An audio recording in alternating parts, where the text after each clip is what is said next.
ಅದು ಭೂಮಿಯಲ್ಲಿ ನೀರು ಎಲ್ಲಿ ಸಿಗುತ್ತೆ, ಎಷ್ಟು ಆಳದಲ್ಲಿ ಸಿಗುತ್ತೆ, ನಾವು ಏನೇ ಪ್ರಶ್ನೆಗಳನ್ನು ಕೇಳಿದಾಗ ಆಗತ್ತೆ ಅಥವಾ ಇಲ್ಲ ಅನ್ನೋದಕ್ಕೆ ಬಲಗಡೆ ತಿರುಗಿದ್ರೆ ಆಗತ್ತೆ ಅಂತ, ಎಡಗಡೆ ತಿರುಗಿದ್ರೆ ಇಲ್ಲ ಅಂತ. ಪೆಂಡುಲಮ್ ಅಂತ ಹೇಳಿದ್ರೆ ಒಂದು ಲೋಲಕ ಅಂತ ಹೇಳ್ಬೋದು, ಅಥವಾ ಈ ಗಡಿಯಾರದಲ್ಲಿ ಆಸ್ಲೇಟ್ ಆಗುತ್ತಲ್ಲ ಲೋಲಕ.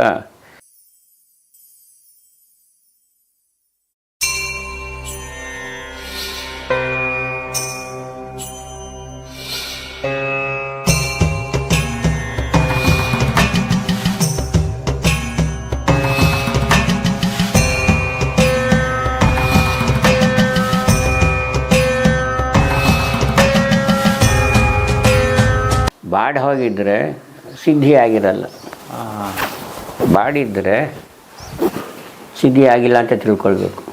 ಬಾಡದೆ ಇದ್ದರೆ, ಅದು ಫ್ರೆಶ್ ಆಗೇ ಇದ್ದರೆ ನೀವು ಮಾಡಿರ್ತಕ್ಕಂಥದ್ದು ನಿಮಗೆ ಫಲ ಸಿಕ್ಕಿದೆ.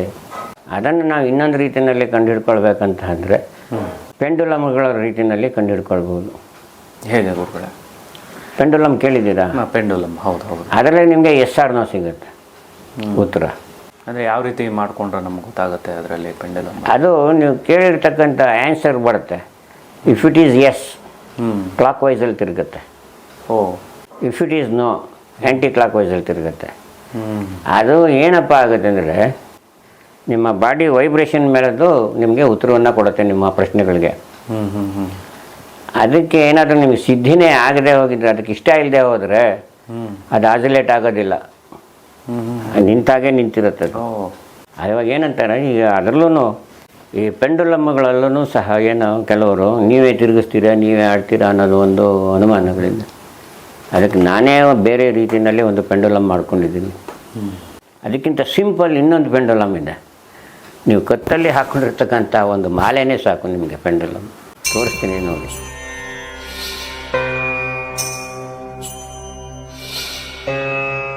ಇದು ನನಗೆ ನಮ್ಮ ಗುರುಗಳು ಕೊಟ್ಟಿರ್ತಕ್ಕಂಥದ್ದು ಮಾಲೆ, ಕಮಲಘಟ್ಟ. ಇದು ಹೀಗಿರಲ್ಲ, ಇದು ಹೇಗಿರುತ್ತೆ ಗುರುಗಳೇ? ಬೂದಿಯಾಗಿರುತ್ತೆ. ಗಿಡದಿಂದ ನೀವು ಮಾಡ್ಕೊಂಡು ಬಂದಿರೋ ಬೀಜಗಳಿರೋದೆಲ್ಲ ಬೂದಿಯಾಗಿರುತ್ತೆ. ಅದನ್ನು ಹೇಗೆ ಇದನ್ನು ಇದು ಮಾಡ್ತಾರೆ? ನೀವು ಮನೆ ಧರಿಸಿದಾಗ ನೀವು ಜಪ ಮಾಡ್ತೀರಲ್ವ, ಜಪ ಮಾಡ್ತಾ ಮಾಡ್ತಾ ಮಾಡ್ತಾ ಮಾಡ್ತಾ ಏನಾಗುತ್ತೆ, ಈ ರೀತಿ ನಿಮಗೆ ಶೈನಿಂಗ್ ಬರುತ್ತೆ. ಇದು ಪಾಲಿಶ್ ಹಾಕಿರೋದಲ್ಲ, ಇದು ಅದು ಪಾಲಿಶ್ ಹಾಕಿರೋ ಥರ ಕಾಣ್ತಾ ಇದೆ ನಮಗೆ. ಅದು ಶೈನಿಂಗ್ ಬರುತ್ತೆ. ಇದು ನಿಮಗೆ ಜಪ ಸಿದ್ಧಿ ಆಗಿದ್ರೆ, ನಿಮಗೆ ಮಂತ್ರ ನಿಮಗೆ ಆಗಿ ಬಂದಿದೆ ಅಂತ ಹೇಳಿದ್ರೆ, ಇದು ಈ ಥರ ನೈಸ್ ಆಗಿಬಿಡುತ್ತೆ. ಇಲ್ಲಿದ್ರೆ ರಫ್ ಇರುತ್ತೆ.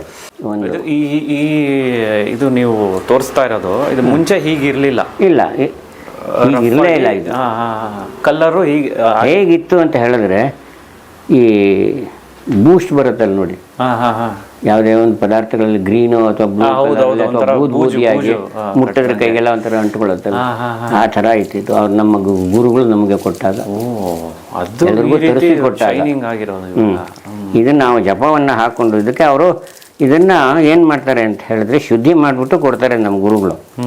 ಆವಾಗಲೂ ಅದು ಹೀಗಿರಲ್ಲ. ಇದನ್ನು ಶುದ್ಧಿ ಮಾಡಿ, ಯಾಕೆಂದರೆ ಯಾರ್ಯಾರು ಎಲ್ಲೆಲ್ಲಿಂದ ತಂದಿರ್ತಾರೆ, ಬೀಡಿ ಸೇದಿರ್ತಾರೆ, ಅಶೌಚದಲ್ಲೆಲ್ಲ ಇರ್ತಾರೆ. ಅವಾಗ ಇದೆಲ್ಲ ಮೈಲಿಗೆ ಅದನ್ನು ಶುದ್ಧಿ ಮಾಡಿಬಿಟ್ಟು ನಮಗೆ ಕೊಟ್ಟಿರ್ತಾರೆ. ಅದನ್ನು ನಾವೀಗ ಧಾರಣೆ ಮಾಡಿದಾಗ ಇನ್ನು ಮಂತ್ರ ನಮಗೆ ಸಿದ್ಧಿಯಾಗಿದ್ದರೆ ಅದು ಈ ರೀತಿಯಾಗುತ್ತೆ. ಇದನ್ನು ನಾನು ಪೆಂಡುಲಮ್ ಆಗಿ ಉಪಯೋಗಿಸ್ತೀನಿ. ನಾನು ಹೀಗೆ ಹಿಡ್ಕೊಳ್ಳಲ್ಲ. ಹೀಗೆ ಹಿಡ್ಕೊಂಡ್ರೆ ನೀವು ಹೀಗೆ ಆಡಿಸ್ತೀರಿ ಅಂತಂತಾರೆ. ನಾವು ಹಾಗನ್ನಲ್ಲ, ಹೀಗೆ ಹಿಡ್ಕೊತೀನಿ. ಹೀಗೆ ನೋಡಿ, ಹೀಗಿದೆ. ಈ ಪೆಂಡುಲಮ್ ಬಗ್ಗೆ ನಾನು ಹೇಳ್ತಾ ಇದ್ದೆ. ಪೆಂಡುಲಮ್ ಅಂತ ಹೇಳಿದ್ರೆ ಒಂದು ಲೋಲಕ ಅಂತ ಹೇಳ್ಬೋದು, ಅಥವಾ ಈ ಗಡಿಯಾರದಲ್ಲಿ ಆಸ್ಲೇಟ್ ಆಗುತ್ತಲ್ಲ ಲೋಲಕ, ಅದು ಸಹ ಅದೇ ರೀತಿಯಾಗಿರ್ತಕ್ಕಂಥದ್ದು. ಈ ಪೆಂಡುಲಮ್ನ ನಾವು ಉಪಯೋಗಿಸ್ತಕ್ಕಂಥದ್ದು. ಇದನ್ನು ಕೆಲವರು ಹೀಗೆ ಹಿಡ್ಕೋತಾರೆ. ಒಂದು ಲೋಲಕ ಅಂತ ಹೇಳಿದ್ರೆ ಕೆಳಗಡೆಯಲ್ಲಿ ಒಂದು ಚೂಪಾದ ಭಾರವಾಗಿರ್ತಕ್ಕಂತಹ ಒಂದು ವಸ್ತು ಇರುತ್ತೆ. ಅದರ ಮೇಲೆ ಕೆಲವು ಒಂದು ದಾರ ಇರುತ್ತೆ. ಆ ದಾರದ ತುದಿಯಲ್ಲಿ ಒಂದು ಮಣಿ ಇರುತ್ತೆ. ಆ ಮಣಿಯನ್ನು ನಾವು ಹೀಗೆ ಹಿಂದಕ್ಕೆ ಹೀಗೆ ಎತ್ತರವಾಗಿ ಹೀಗೆ ಇಟ್ಕೊಂಡು ಇದರ ಮೂಲಕವಾಗಿ ನಾವು ಪ್ರಶ್ನೆಗಳನ್ನು ಕೇಳಿದಾಗ ಇದು ನಮಗೆ ಹೌದು ಅಥವಾ ಇಲ್ಲ ಅಂತ ಉತ್ತರಗಳನ್ನು ಕೊಡುತ್ತೆ. ಈ ರೀತಿಯಾಗಿ ನಾವು ಮಣಿಯನ್ನು ನಾವು ಈ ಪೆಂಡುಲಮ್ಮನ್ನು ಹಿಡ್ಕೊಂಡಾಗ ಲೋಲಕವನ್ನು, ಇದು ಏನಪ್ಪ ಆಗುತ್ತೆ ಅಂದರೆ ನೋಡಿದವರಿಗೆ ಇದನ್ನು ನಾವು ಕೈಯಿಂದ ಹೀಗೆ ಹೀಗೆ ತಿರುಗಿಸ್ತಾ ಇದ್ದೀವಿ ಅನ್ನತಕ್ಕಂತಹ ಒಂದು ಅನುಮಾನ ಬರುತ್ತೆ. ಅದಕ್ಕಾಗಿ ನಾನು ಈ ಪೆಂಡುಲಮ್ ಬದಲಾಗಿ ಈ ಸರವನ್ನು ನಾನು ಉಪಯೋಗಿಸ್ತಾ ಇದ್ದೀನಿ. ಇದರ ಕೆಳಗಡೆಯಲ್ಲಿ ಒಂದು ಏಕಮುಖಿ ರುದ್ರಾಕ್ಷಿ ಇದೆ. ಏಕಮುಖಿ ರುದ್ರಾಕ್ಷಿ ಅಂತ ಹೇಳಿದ್ರೆ ಇದು ಗುಂಡಿಗಿರ್ತಕ್ಕಂಥದ್ದು. ಈ ಒಂದು ರುದ್ರಾಕ್ಷಿಯನ್ನು ಇಟ್ಕೊಂಡಿದ್ದೀನಿ. ಇದು ಯಾವಾಗಲೂ ನನ್ನ ಕತ್ತಲ್ಲಿರುತ್ತೆ. ಇದನ್ನೇ ನಾನು ಪೆಂಡುಲಮ್ ಆಗಿ ನಾನು ಉಪಯೋಗಿಸಿ ಇದರಲ್ಲಿ ನಾನು ಉತ್ತರವನ್ನು ಕಂಡುಕೊಳ್ತೀನಿ. ಒಂದು ವಿಧಾನ, ಯಾವುದೇ ಒಂದು ಭಾರವಾಗಿರ್ತಕ್ಕಂಥ ವಸ್ತುಗೆ ಒಂದು ದಾರ ಕಟ್ಟಿ ಮೇಲಿಂದ ಹಿಡ್ಕೊಂಡ್ರೆ ಅದು ಆಸಿಲೇಟ್ ಆಗುತ್ತೆ. ಅದು ಹೇಗೆ ಆಸಿಲೇಟ್ ಆಗುತ್ತೆ ಅಂತ ಹೇಳಿದ್ರೆ, ನಮ್ಮ ದೇಹದಲ್ಲಿರ್ತಕ್ಕಂತಹ ಶಕ್ತಿ, ನಮ್ಮ ಮನಸ್ಸಿನಲ್ಲಿರ್ತಕ್ಕಂತಹ ಶಕ್ತಿ, ಅದೇ ಎರಡರ ಸಮನ್ವಯವಾಗಿ ಅದು ನಮಗೆ ಉತ್ತರವನ್ನು ಕೊಡುತ್ತೆ. ಇದರಲ್ಲಿ ಬರ್ತಕ್ಕಂತಹ ಕೆಲವು ಅನುಮಾನಗಳು ತಪ್ಪಲಿ ಅಂತ ಹೇಳಿ ನಾನು ಇನ್ನೊಂದು ರೀತಿಯಾಗಿ ಪೆಂಡುಲಮ್ಮನ್ನು ನಾನೇ ತಯಾರು ಮಾಡ್ಕೊಂಡಿದ್ದೀನಿ. ಅದು ಹೇಗಪ್ಪ ಇದೆ ಅಂದರೆ ಹೀಗಿದೆ. ಇದು ಒಂದು ಪ್ಲಾಸ್ಟಿಕ್ ಬಾಡಿ, ಇದರ ಒಳಗಡೆ ಒಂದು ಸ್ಟೀಲ್ ಬಾಡಿ ಪೈಪ್ ಇದೆ, ಮೇಲ್ಗಡೆ ಒಂದು ಪ್ಲಾಸ್ಟಿಕ್ ಪೈಪ್ ಇದೆ. ಅದರ ಒಳಗಡೆ ಕೆಲವು ಆರ್ಗ್ಯಾನಿಕ್ ಸಬ್ಸ್ಟೆನ್ಸು ಮತ್ತು ಇನ್ಆರ್ಗ್ಯಾನಿಕ್ ಸಬ್ಸ್ಟೆನ್ಸ್ ಹಾಕಿ ಎರಡೂ ಕಡೆಯಲ್ಲಿ ಮುಚ್ಚಿದೆ. ಇದರಲ್ಲಿ ಸ್ಫಟಿಕ ಮಣಿ ಇದೆ ಈ ಕಡೆಯಲ್ಲಿ ಒಂದು. ಆ ಸ್ಫಟಿಕ ಮಣಿಗೆ ಒಂದು ದಾರವನ್ನು ಕಟ್ಬೋದು, ಅಥವಾ ಇಲ್ಲಿ ನಾನು ಒಂದು ಸರವನ್ನು ಕಟ್ಟಿದ್ದೀನಿ, ಮೆಟಲ್ಲು. ಈ ಸರ ಮತ್ತು ಈ ಸ್ಫಟಿಕ ಮಣಿಗೆ ಮಧ್ಯದಲ್ಲಿ ಅದು ಒಳಗಡೆ ಸೇರಿಕೊಂಡಿದೆ. ಇದು ಬಂದು ಇದರ ಇನ್ನೊಂದು ತುದಿಯಲ್ಲಿ ಈ ಪೆಂಡುಲಮ್ ಲೋಲಕಕ್ಕೆ ಫಿಕ್ಸ್ ಮಾಡಿದ್ದೀನಿ. ಈ ಥರ ಇದೆ ಇದು. ಇದರಲ್ಲಿ 7 ಬಣ್ಣದ ಹರಳುಗಳಿದೆ. ಅಂದರೆ ನಮ್ಮ ದೇಹದಲ್ಲಿರ್ತಕ್ಕಂತಹ 7 ಚಕ್ರಗಳಿಗೆ ಇರ್ತಕ್ಕಂತಹದ್ದು ಈ 7 ಬಣ್ಣಗಳ ಕೆಲವು ಹರಳುಗಳಿದೆ ಇದರಲ್ಲಿ. ಈ ದೊಡ್ಡದಾಗಿರ್ತಕ್ಕಂಥದ್ದು ನೀಲಿ ಅಥವಾ ನೇರಳೆ ಬಣ್ಣದಲ್ಲಿದೆ. ಇದು ಅಮೆಥಿಸ್ಟ್ ಅಂತ ಹೇಳ್ತಾರೆ ಇದಕ್ಕೆ. ಇದು ಕಲ್ಲು. ಇದರ ಮುಂದೆ ಇರ್ತಕ್ಕಂಥದ್ದು ಚೂಪಾಗಿರ್ತಕ್ಕಂಥದ್ದು ಒಂದು ಈ ತುದಿ, ಇದು ಸ್ಫಟಿಕ. ಇದನ್ನು ನಾವು ಹೀಗಿಟ್ಕೊಂಡ್ರೆ ಹೀಗಿಟ್ಕೊಳ್ಬಹುದು, ಅಥವಾ ನಮ್ಮ 2 ಕೈಯಲ್ಲೂ ಹೀಗಿಟ್ಕೊಳ್ಬಹುದು.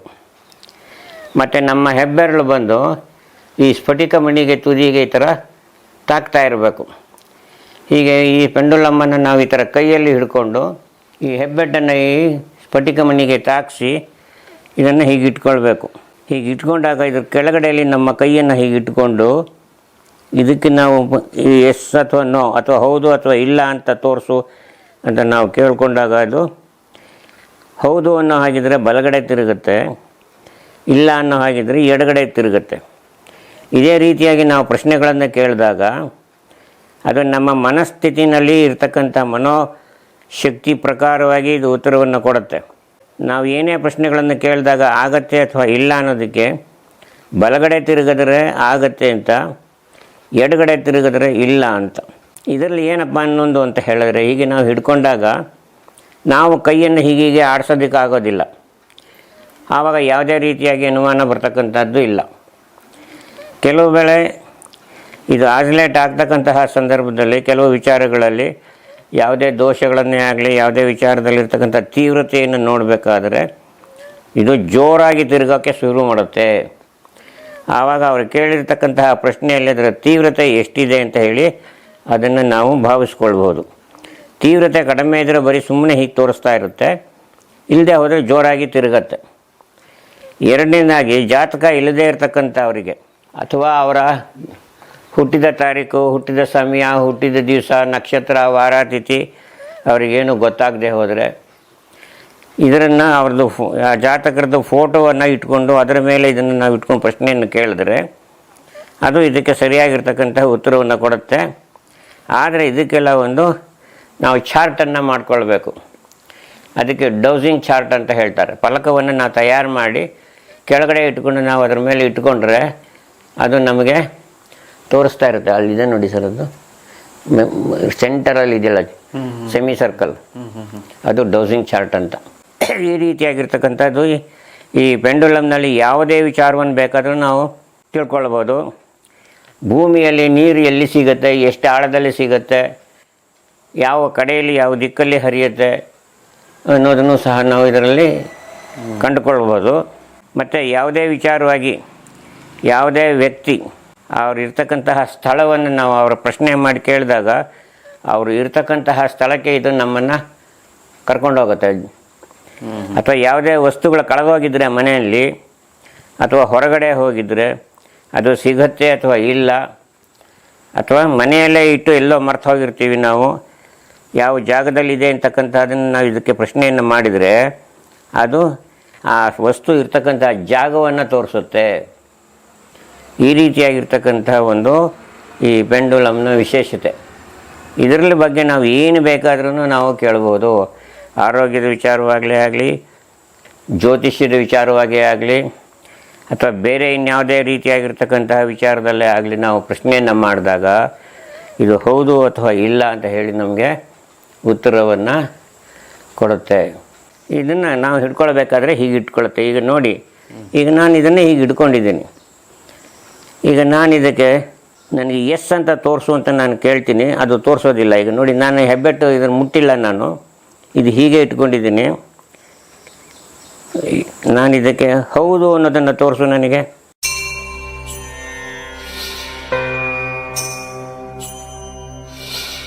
ನೋಡಿ, ಇದು ಅಲ್ಲಾಡ್ತಾ ಇಲ್ಲ, ಹಾಗೇ ಇದೆ.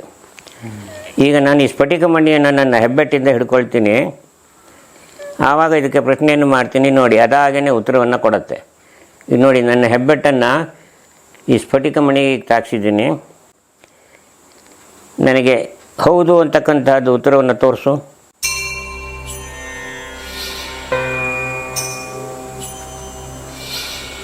ನೋಡಿ, ಇದು ಬಲಗಡೆಗೆ ತಿರುಗ್ತಾ ಇದೆ. ಬಲಗಡೆಗೆ ತಿರುಗಿದ್ರೆ ಹೌದು ಅಂತ ಅಥವಾ ಎಸ್ ಅಂತ. ನಾವು ಯಾವುದೇ ಪ್ರಶ್ನೆಯನ್ನು ಕೇಳಿದಾಗ ಅದು ಈ ರೀತಿ ಬಲಗಡೆಗೆ ತಿರುಗಿದ್ರೆ ಅದು ಹೌದು ಅಂತ ಹೇಳಿ ನಾವು ತಿಳ್ಕೊಳ್ಬೇಕು. ಹಾಗೆಯೇ ಇದಕ್ಕೆ ಇಲ್ಲ ತೋರಿಸು ಅಂತ ಕೇಳ್ತೀನಿ. ನೋಡಿ, ಹಾಗೆ ಬದಲಾವಣೆ ಆಗುತ್ತೆ. ಇದು ತಿರುಗ್ತಾ ಇರೋ ಹಾಗೇ ಇಲ್ಲ ಅನ್ನತಕ್ಕಂಥದ್ದನ್ನು ತೋರಿಸು ನನಗೆ.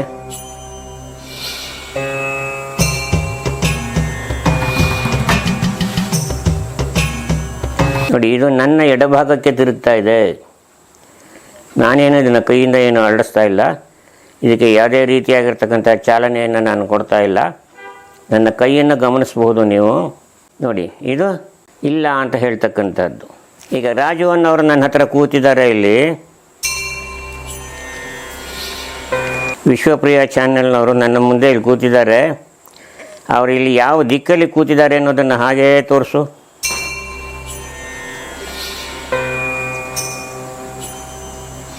ನೋಡಿ, ಇದು ನನ್ನ ಆಪೋಸಿಟ್ ದಿಕ್ಕಿನಲ್ಲಿ ಕೂತಿರೋದ್ರಿಂದ ಇವರು ನನಗೆ ವಿರುದ್ಧ ದಿಕ್ಕವಾಗಿ, ನನಗೆ ಅಭಿಮುಖವಾಗಿ ಕೂತಿದ್ದಾರೆ. ಆ ದಿಕ್ಕಿನಲ್ಲಿ ಇದು ಚಲನೆಯನ್ನು ತೋರಿಸ್ತಾ ಇದೆ. ಇದೇ ರೀತಿಯಾಗಿರ್ತಕ್ಕಂತಹದ್ದು ಯಾವುದೇ ವಸ್ತುಗಳು ಕಳೆದು ಹೋಗಿದ್ದರೆ ಅದು ಇಂಥ ದಿಕ್ಕಿನಲ್ಲಿ ಇಂಥ ಕಡೆಯಲ್ಲಿದೆ ಅಂತ ಹೇಳಿ ತೋರಿಸ್ತಾ ಇರುತ್ತೆ. ನಾವು ಆ ದಿಕ್ಕಲ್ಲಿ ಹೋಗಿ ಫಾಲೋ ಮಾಡಿಕೊಂಡು ನಡ್ಕೊಂಡು ಹೋಗಿ ಅದನ್ನು ನಾವು ಪತ್ತೆ ಮಾಡಬಹುದು. ಇದು ಈ ರೀತಿಯಾಗಿರ್ತಕ್ಕಂಥ ಒಂದು ಪೆಂಡುಲಮ್ನ ವಿಚಾರ, ಲೋಲಕದ ವಿಚಾರ. ಸೊ ಏನೇ ತೊಂದರೆ ಇರೋರು ಈ ಯಾವುದೇ ರೀತಿಯ ಮೂಲಕ ಕೇಳಿ ತಿಳ್ಕೊಳ್ಬೋದು. ಆರೋಗ್ಯದ ವಿಚಾರವಾಗಿ ಆಗಲಿ, ಮತ್ತು ಬ್ಲಡ್ ಪ್ರೆಷರ್ ಚೆಕ್ ಮಾಡೋದು, ಅದನ್ನು ಚೆಕ್ ಮಾಡ್ಬೋದು. ಹೌದು, ಶುಗರ್ ಟೆಸ್ಟ್ ಮಾಡೋದು, ನಮಗೆ ಯಾವ ಔಷಧಿ ನಮಗೆ ನಮ್ಮ ದೇಹಕ್ಕೆ ಅಂಟುತ್ತೆ, ಅಲೋಪತಿನ ಅಥವಾ ಆಯುರ್ವೇದಿಕ ಅಥವಾ ಯುನಾನಿನ ಅಥವಾ ಸಿದ್ಧ ಔಷಧಿನ ಅಥವಾ ನಾಟಿ ಔಷಧಿನ ಯಾವುದು ನಮಗೆ ನಮ್ಮ ದೇಹಕ್ಕೆ ಅದು ನಾಟುತ್ತೆ ಅನ್ನೋದನ್ನು ಸಹ ಇದು ನಮಗೆ ಉತ್ತರವನ್ನು ಕೊಡುತ್ತೆ. ಯಾವ ರೋಗ ಎಷ್ಟು ದಿವಸದಲ್ಲಿ ಗುಣ ಆಗುತ್ತೆ ಅದ್ರ ಬಗ್ಗೆನೂ ಸಹ ಇದು ನಮಗೆ ಕೊಡುತ್ತೆ. ಒಬ್ಬ ಮನುಷ್ಯನ ಪರಮಾಯಸ್ಸು ಎಷ್ಟಿದೆ ಅಂತ ಹೇಳೋದು ಸಹ ಇದು ತೋರಿಸುತ್ತೆ. ಅಂದರೆ ಸಾಧಾರಣವಾಗಿ ಯಾವುದೇ ವ್ಯಕ್ತಿಯ ಪರಮಾಯಸ್ಸನ್ನು ನಾವು ಕೇಳೋದಿಲ್ಲ, ಕುತೂಹಲಕ್ಕೆ ಬೇಕಿದ್ರೆ ಕೇಳಿ ತಿಳ್ಕೊಬೋದು, ಆದರೆ ನಂಬಬೇಕಷ್ಟೆ. ಅಲ್ಲಿ ತನಕ ನಾವು ಕಾದು ಆ ಸಮಯ ಬಂದಾಗ ಜ್ಞಾಪಿಸ್ಕೊಳ್ಬೇಕು. ಈ ರೀತಿಯಾಗಿರ್ತಕ್ಕಂಥದ್ದು ಈ ಪೆಂಡುಲಮ್ನಲ್ಲಿ ಇರ್ತಕ್ಕಂತಹ ಒಂದು ವಿಶೇಷ. ಈ ಪೆಂಡುಲಮ್ನ ವಿಚಾರವಾಗಿರ್ತಕ್ಕಂತಹದ್ದು ಪಾಶ್ಚಾತ್ಯ ದೇಶಗಳಲ್ಲಿ ಬಹಳ ಪ್ರಸಿದ್ಧಿ. ನಮ್ಮ ಭಾರತಕ್ಕಿಂತ ಮೆಥಡನ್ನು ಯೂಸ್ ಮಾಡಿರ್ತಾರೆ. ಹೌದು, ಇದೇ ಮೆಥಡಲ್ಲೇ ಇವಾಗ ಇತ್ತೀಚೆಗೆ ಇದರಲ್ಲಿ ಸಂಮೋಹಿನಿ ವಿದ್ಯೆಗೂ ಸಹ ಇದನ್ನು ಉಪಯೋಗಿಸ್ತೀವಿ. ಅಂದರೆ ಸಂಮೋಹಿನಿ ವಿದ್ಯೆ ಅಂತ ಹೇಳಿದ್ರೆ ಹಿಪ್ನೋಟಿಸಮ್ ಅಂತ ಹೇಳ್ತೀವಿ. ಈ ಲೋಲಕವನ್ನೇ ನೋಡ್ತಾ ಇರ್ತಾರೆ ವ್ಯಕ್ತಿ, ಹಾಗೆ ಅವರಿಗೆ ಅದರಲ್ಲಿ ನಿದ್ರೆಗೆ ಬಂದು ಅವರು ಸುಪ್ತಾವಸ್ಥೆಗೆ ಹೋಗ್ತಾರೆ. ಅಂದರೆ ಸಬ್ಕಾನ್ಷಿಯಸ್ ಮೈಂಡಿಗೆ ಹೋಗ್ತಾರೆ, ನಿದ್ರೆ ಬರುತ್ತೆ. ಆವಾಗ ಅವರನ್ನು ಪ್ರಶ್ನೆಯನ್ನು ಕೇಳಿದಾಗ ಅವರು ನಮ್ಮ ಪ್ರಶ್ನೆಗೆ ತಕ್ಕಂತೆ ಅವರು ಉತ್ತರವನ್ನು ಕೊಡ್ತಾರೆ. ಈ ಪೆಂಡುಲಮ್ನ ಸಹಾಯದಿಂದ ನಮ್ಮ ದೇಹದಲ್ಲಿರ್ತಕ್ಕಂಥ ಈ ಸಪ್ತಚಕ್ರಗಳು ಏನಿದೆ, ಯಾವುದೇ ಒಂದು ಚಕ್ರ ವ್ಯತ್ಯಾಸವಾಗಿದ್ದರೂ ಸಹ, ಹಿಂದೆ ಮುಂದೆ ಆಗಿದ್ರೂ ಸಹ ನಮ್ಮ ದೇಹದಲ್ಲಿ ಅಸ್ವಸ್ಥತೆ ಉಂಟಾಗುತ್ತೆ. ಅದು ಯಾವ ಚಕ್ರದಲ್ಲಿ ಉಂಟಾಗಿದೆ, ಏನು ತೊಂದರೆ ಆಗ್ತಾ ಇದೆ, ಯಾವ ದೇಹದ ಯಾವ ಭಾಗದಲ್ಲಿ ತೊಂದರೆ ಆಗ್ತಾ ಇದೆ ಅದನ್ನು ಸಹ ತೋರಿಸುತ್ತಿದ್ದು. ಆ ಚಕ್ರವನ್ನು ಇದೇ ಇದರಲ್ಲಿ ಇದಕ್ಕೆ ತಕ್ಕಂಥ ಬೇಕಾಗಿರ್ತಕ್ಕಂತಹ ಬೆಳಕು, ಇದಕ್ಕೆ ಬೇಕಾಗಿರ್ತಕ್ಕಂಥ ಏನು ಕಲ್ಲಿದೆ, ರತ್ನಗಳಿದೆ, ಆ ರತ್ನಗಳನ್ನು ಆ ದೇಹದ ಮೇಲೆ ಇಟ್ಟು ಅದಕ್ಕೆ ಚಿಕಿತ್ಸೆಯನ್ನು ಪಡೆದು ಆ ವ್ಯಕ್ತಿಯನ್ನು ನಾವು ಗುಣಪಡಿಸ್ಬೋದು ಈ ಪೆಂಡುಲಮ್ನ ಸಹಾಯದಿಂದ. ಇವಾಗ ಎಷ್ಟೋ ಜನಕ್ಕೆ BP ಶುಗರ್ ಅನ್ನೋದು ಕಾಮನ್ ಆಗ್ಬಿಟ್ಟಿದೆ. BP ಶುಗರ್ನ ಮಾಡ್ಬೋದಾ? ರೀಡಿಂಗ್ ತೋರಿಸುತ್ತೆ, ಇದು ಕರೆಕ್ಟ್ ರೀಡಿಂಗ್ ತೋರಿಸುತ್ತೆ. ನೀವು BP ಮಾನಿಟರಲ್ಲಿ ಇದೆ ಅಂತ, BP ಮಾನಿಟರಲ್ಲಿ ಇಟ್ಕೊಂಡು ಸಿಸ್ಟಾಲ್ ಎಷ್ಟಿದೆ, ಡಯಾಸ್ಟಾಲ್ ಎಷ್ಟಿದೆ, ಹೈ ಬ್ಲಡ್ ಪ್ರೆಷರ್ ಇದೆಯಾ, ಲೋ ಬ್ಲಡ್ ಪ್ರೆಷರ್ ಇದೆಯಾ, ಶುಗರ್ ಇದೆಯಾ, ಶುಗರಲ್ಲಿದ್ದರೆ ಎಷ್ಟು ರೀಡಿಂಗ್ ಇದೆ ಗೊತ್ತೈತೆ. ಇದು ಎಲ್ಲವನ್ನೂ ಸಹ ಈ ಪೆಂಡುಲಮಲ್ಲಿ ತೋರಿಸುತ್ತೆ. ಆ ನಂತರದಲ್ಲಿ ನೀವು ವೈದ್ಯರ ಮುಖಾಂತರದಲ್ಲಿ ಅವರು ಕೊಟ್ಟಿರ್ತಕ್ಕಂಥ BP ಮಾನಿಟರಲ್ಲಿ ನೀವು ಚೆಕ್ ಮಾಡಿದ್ರೆ ಎರಡೂ ಸಹ ಹೊಂದಾಣಿಕೆಯಲ್ಲಿ ಕಾಣಿಸುತ್ತೆ, plus or minus. So check ಮಾಡ್ಕೋಬಹುದು, ಹೇಳಿರೋ ಉತ್ತರ ಅದು ನಮ್ಮ ರಿಪೋರ್ಟ್ ಕರೆಕ್ಟಾಗಿ ಹೇಳುತ್ತೆ. ಇಷ್ಟೂ ಸಹ ಹೇಳ್ತಾ ಇದೆ ಇದರಲ್ಲಿ. ಈಗ ನಿಮ್ಮ ಪೂರ್ತಿ ಹೆಸರೇನು ಸರ್? ವಿಶ್ವೇಶ್ವರ ರಾಜು. ವಿಶ್ವೇಶ್ವರ ರಾಜು ಅಂತಕ್ಕಂಥವ್ರು ಈಗ ನನ್ನ ಮುಂದೆ ಇಲ್ಲಿ ಕೂತಿದ್ದಾರೆ. ಈಗ ಇವರ ತಂದೆ ತಾಯಿಗಳು ಇವರಿಗೆ ಇಟ್ಟಿರ್ತಕ್ಕಂತಹ ಹೆಸರು ಸರಿಯಾಗಿದೆಯಾ ಅಂತಕ್ಕಂಥ ನಾನು ಪ್ರಶ್ನೆ ಮಾಡಿದ್ರೆ, ಅವ್ರಿಗೆ ಇಟ್ಟಿರ್ತಕ್ಕಂತಹ ಹೆಸರು ಎಸ್ ಅನ್ನೋ ಹಾಗಿದ್ರೆ ಇದು ನನ್ನ ಬಲಭಾಗಕ್ಕೆ ಅಂದರೆ ಕ್ಲಾಕ್ ವೈಸಲ್ಲಿ ತಿರುಗುತ್ತೆ. ಆದರೆ ಅವ್ರಿಗೆ ಇಟ್ಟಿರ್ತಕ್ಕಂತಹ ಹೆಸರು ಅದು ಸರಿ ಇಲ್ಲದೆ ಹೋಗಿದ್ದರೆ, ಅದರಿಂದ ಅವ್ರಿಗೆ ತೊಂದರೆಗಳು ಆಗ್ತಾಯಿದ್ರೆ ಅದು ಆ್ಯಂಟಿ ಕ್ಲಾಕ್ ವೈಸಲ್ಲಿ ತಿರುಗುತ್ತೆ. ಈಗ ವಿಶ್ವೇಶ್ವರ ರಾಜು ಅಂತಕ್ಕಂಥ ಅವ್ರಿಗೆ ಅವರ ತಂದೆ ತಾಯಿಗಳು ಇಟ್ಟಿರ್ತಕ್ಕಂತಹ ಹೆಸರು ಸರಿಯಾಗಿದೆಯಾ ಹೇಳು?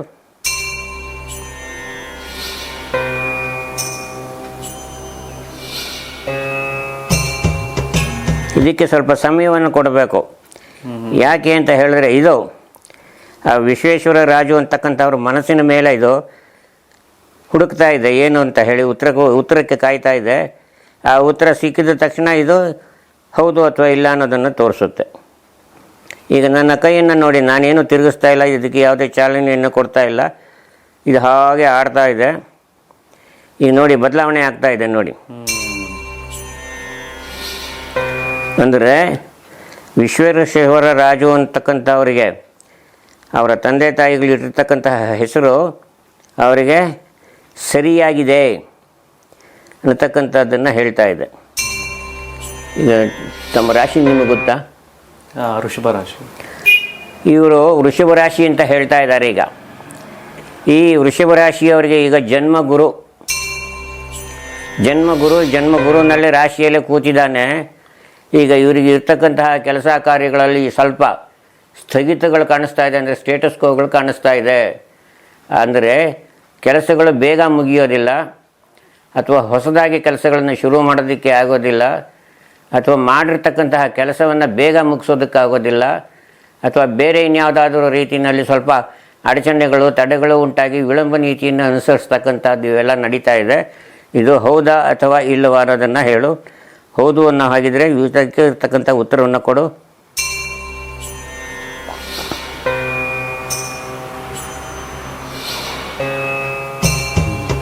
ಕ್ಲಾಕ್ ವೈಸಲ್ಲಿ ತಿರುಗ್ತಾ ಇದೆ. ಅಂದರೆ ಈಗ ಜನ್ಮಗುರು ನರೋ ದುಃಖಂ ಅಂತ ಹೇಳ್ತಾರೆ. ಅಂದರೆ ಆ ಗುರು ಯಾವ ರಾಶಿಯಲ್ಲಿ ಚಂದ್ರನ ಜೊತೆಯಲ್ಲಿ ಇರ್ತಾನೆ, ಅವನು ಆ ರಾಶಿಯಲ್ಲಿರ್ತಕ್ಕಂತಹ ವ್ಯಕ್ತಿಗಳ ಕೆಲಸ ಕಾರ್ಯಗಳನ್ನು ಸ್ವಲ್ಪ ಸ್ಥಗಿತಗೊಳಿಸಿರ್ತಾನೆ ಅಂತಕ್ಕಂತಹ ಒಂದು ವಿಚಾರವನ್ನು ಹೇಳ್ತಾ ಇದೆ. ಅದಕ್ಕೆ ನಿಮ್ಮ ಅನಿಸಿಕೆ ಏನಾಗಿದೆ ಇದರಲ್ಲಿ ಅನ್ನೋದನ್ನು ಹೇಳಬೇಕು. ನಿಜ ಅಂತ ಹೇಳ್ತೀರಾ, ಒಪ್ಕೊಳ್ತೀರಾ? ಇವರಿಗೆ ಈ ತಿಂಗಳ ನಂತರ ಜೂನ್ ತಿಂಗಳಲ್ಲಿ ಮೇ ತಿಂಗಳಲ್ಲಿ ಗುರು 2ನೇ ಮನೆಗೆ ಬರ್ತಾನೆ. 2ನೇ ಮನೆಗೆ ಬಂದಾಗ ಅಂದರೆ ಧನಸ್ಥಾನ, ವಾಕ್ಸ್ಥಾನ, ವಿದ್ಯಾಸ್ಥಾನಕ್ಕೆ ಬರ್ತಾನೆ, ಕುಟುಂಬ ಸ್ಥಾನಕ್ಕೆ ಬರ್ತಾನೆ. ಆವಾಗ ಇವರಿಗೆ ಅನುಕೂಲಗಳಾಗತ್ತಾ ಅಂತ ಇವರು ಮನಸ್ಸಿನಲ್ಲಿ ಪ್ರಶ್ನೆಯನ್ನು ಹಾಕಿದ್ದಾರೆ. ಈಗ ಇವರು ಅದಕ್ಕೆ ಸರಿಯಾಗಿರ್ತಕ್ಕಂಥ ಉತ್ತರವನ್ನು ಕೊಡು ನೀನು.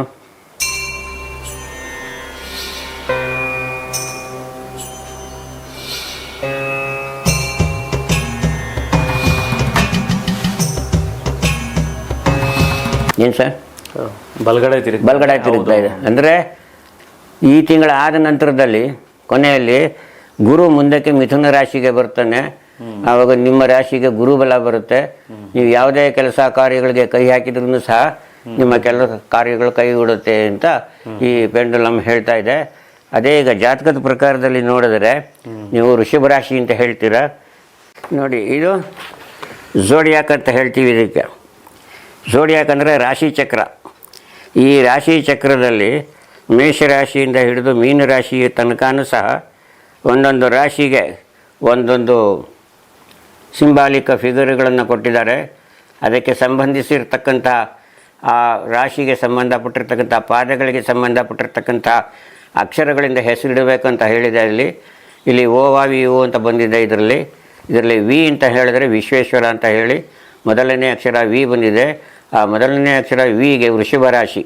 ಈಗ ವೃಷಭ ರಾಶಿಯಲ್ಲಿ ಗುರು ಇವತ್ತಿನ ದಿವಸ ಹಾಲಿ ಕೂತಿದ್ದಾನೆ.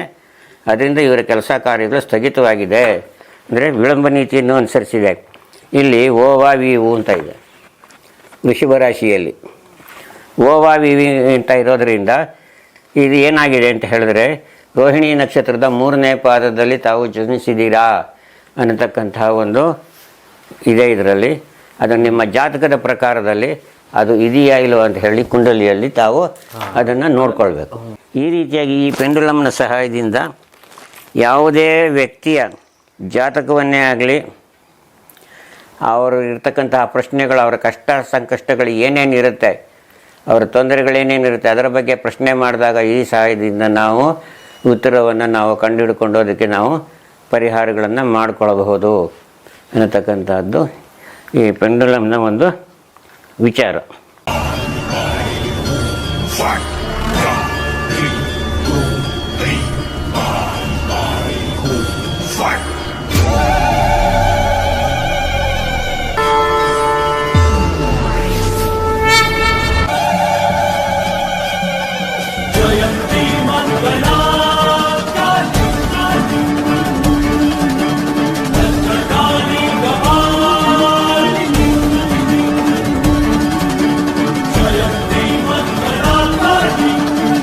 The